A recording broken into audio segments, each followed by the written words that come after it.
अविभक्तं च भूतेषु विभक्तमिव च स्थितं भूतभर्तृ च तच ज्ञेयं ग्रसिष्णु प्रभविष्णु च।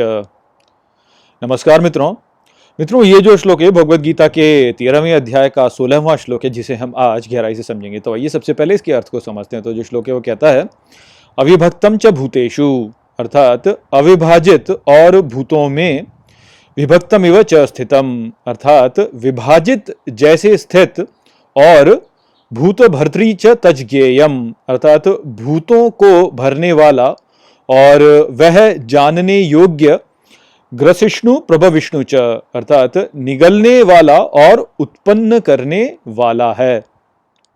तो श्री कृष्ण यहाँ कहते हैं कि ब्रह्म अविभाजित है, किंतु वह भूतों में विभाजित जैसे स्थित है, और वह भूतों को भरने वाला है और जानने योग्य है। वह वो है जो सबको निगल लेता है, और वह ही है जो कि सबको उत्पन्न भी करता है। तो फिर से आप देखिए यहाँ पे कि एक दूसरे के परस्पर विरोध में यहाँ पे वक्तव्य हमें देखने को मिलते हैं।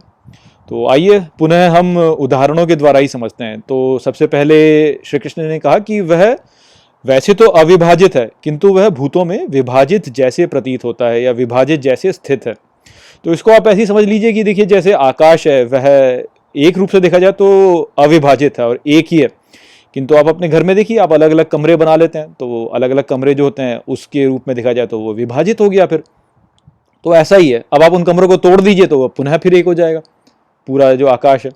तो ठीक इसी प्रकार से ब्रह्म जो है वह भी वैसे तो अविभाजित है, किंतु वह सभी भूतों में स्थित होकर ऐसे विभाजित प्रतीत होता है।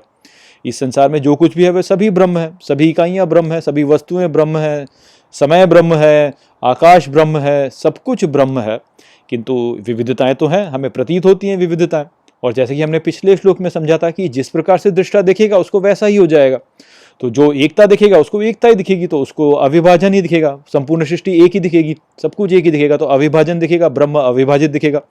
किंतु जो विभाजन देखना चाहता है तो उसको विभाजन दिखेगा, सब में अलग अलग दिखेंगे, अलग अलग लोग दिखेंगे, कोई अन्य, कोई और है, कोई और है, सारे हमारे प्रियजन हैं, ये वो है, कोई दूसरे देश का है, कोई इस देश का है, कोई एक जीव है, कोई दूसरा जीव है, कोई एक वस्तु है, कोई दूसरी वस्तु, तो उसको विभाजन दिखेगा। तो उस प्रकार से देखा जाए तो विभाजित भी है वो। फिर तो ऐसी ही स्थिति है वास्तव में, जैसा जो दिखेगा उसको वैसा ही दिखेगा। जिसको अविभाजन देखना है उसको अविभाजन दिखेगा, जिसको विभाजन देखना है उसको विभाजन दिखेगा। वास्तव में हम सभी जुड़े हुए हैं, जो एकत्व दिखता है उसको सब में एकत्व दिखेगा, उसको सब में एक ही प्रतीत होगा। तो ऐसा ही तो वो लोग होते हैं जो कि दूसरों की बात भी समझ जाते हैं, जिनको दूसरों की बात भी पता चल जाती है, तो वही है जो कि सब में एकता देखते हैं। दूसरे की मनोस्थिति जो भान कर लेता है ठीक प्रकार से, तो उसने एकता देख ली, उसको सब में एकत्व दिखाई दिया, और जिसमें विभाजन है उसको सब में विभाजन ही दिखाई देगा, उसको समझ में नहीं आएगा। तो बस यही वाली स्थिति है। तो इसी प्रकार से वह वास्तव में अविभाजित है, किंतु विभाजित सा प्रतीत होता है, वह सभी को भरे हुए है। तो जो महाज्ञानी व्यक्ति होते हैं वह तो दूसरे के मन की बात भी जान लेते हैं। क्यों जान लेते हैं? क्योंकि वह ब्रह्म से जुड़े हुए हैं, तो एकत्व है, एकत्व है, इसलिए उन्हें पता चल जाता है। जो एकत्व नहीं है उसको नहीं पता चलता। तो यही बात है यहाँ पे। आप इसको कंप्यूटर गेम के द्वारा भी समझ सकते हैं। देखिए जैसे कंप्यूटर गेम जो है वह एक ही है वैसे तो, किंतु उसमें अलग अलग इकाइयाँ आपको दिखती हैं, तो अब अलग अलग इकाइयाँ उसमें हैं तो वो विभाजन हो गया, किंतु वास्तव में देखा जाए तो कंप्यूटर गेम एक ही है। और इसको और गहरे स्तर पे समझें तो आप इस प्रकार से समझ सकते हैं कि मान लीजिए एक कंप्यूटर प्रोग्रामर है जो कि गेम बनाता है।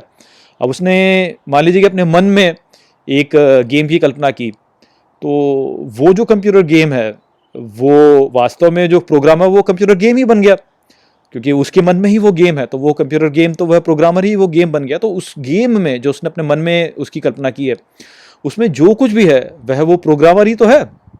अब उसमें कोई नया, कोई उसने मान लीजिए कि कई अलग अलग प्रकार के पात्र उसके बारे में उसने उनकी कल्पना की, तो वो सभी पात्र जो है वो वास्तव में तो वो प्रोग्रामर ही है। अब कोई पात्र जो है वह यदि स्वयं को पात्र से सोचने लगे तो तब तो उसमें विभाजन दिखेगा, और यदि वह उस प्रोग्रामर के दृष्टिकोण से सोचे कि मैं तो प्रोग्रामर हूँ, तो फिर उसमें वो एकत्व आ गया। तो बिल्कुल ऐसी स्थिति है कि वो अलग अलग जो उसमें पात्र हैं वह तो जीव हो गए, और जो वो प्रोग्रामर है वह ब्रह्म हो गया। तो ये उदाहरण के द्वारा आप समझ सकते हैं ऐसे। अब देखिए कि जितने भी उसमें जो पात्र होंगे उनको प्रोग्रामर जो है अपनी इच्छा शक्ति से सामने ला सकता है।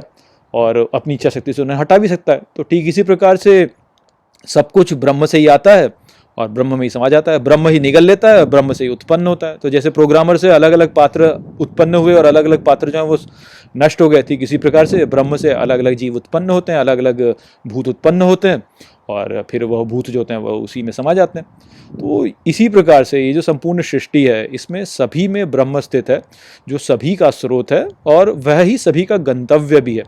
तो ये जो ज्ञान है कि केवल ब्रह्म ही है वास्तव में, वह ही है जो कि खेल रहा है इस संपूर्ण सृष्टि रूपी खेल को चलाने वाला वह ही है जो कि खेल रहा है, यह ही सर्वोच्च ज्ञान है। व्यक्ति यहाँ पे जो भी ज्ञान प्राप्त करता है वह सभी ज्ञान वास्तव में अंत में व्यक्ति को इस ही ज्ञान तक लेके जाता है कि भाई सब कुछ ब्रह्म ही है।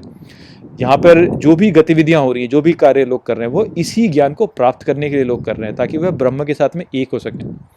तो जो ब्रह्म के साथ में जुड़ा हुआ है वह सब कुछ जानता है, वह ही सबका मालिक भी वही ही है वास्तव में, सारा संपूर्ण सृष्टि उसी की है। और जो ऐसे नहीं है जो कि पृथकता देखता है, जो कि विभाजन देखता है, तो वह बस फिर केवल अपने अपने अहंकार से जुड़ा है, बस वहीं तक है उसका। तो अब वो कितना कर लेगा। तो यही विचार था यहाँ पे। आशा करता हूँ कि मैंने इस श्लोक को आपको अच्छे से समझा दिया होगा। चलिए इसी के साथ इस वीडियो को यहीं पे समाप्त करते हैं। नमस्ते।